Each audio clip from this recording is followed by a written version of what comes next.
Welcome to the Learning Pines YouTube. We hope this video helps. You start by ensuring prerequisites are in place.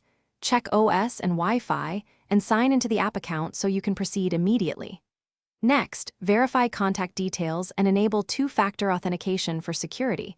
This prevents lockouts later.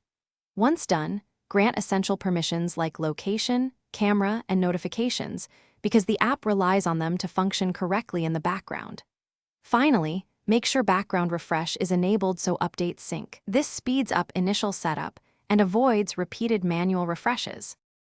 Now you configure the app's core features to match your workflow. Follow onboarding prompts to select preferences and enable the modules you need. This reduces clutter and focuses the UI. Then link any third-party services, calendars, cloud accounts, or payment providers, and set sync frequency to balance battery and freshness. Also, adjust privacy and data settings. Decide what to share, whether to enable analytics, and set local storage limits so the app won't hog space. These choices determine performance and long-term behavior. Finish by validating everything with targeted tests. Perform the main tasks you'll use, send a test notification, and confirm sync across devices. Once confirmed, enable automatic backups and export settings so you can restore quickly. Store credentials in a secure manager. If something fails, try a structured fix.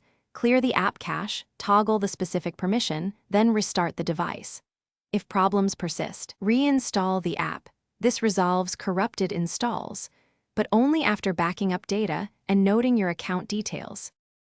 Thanks for watching. Consider subscribing if we helped you.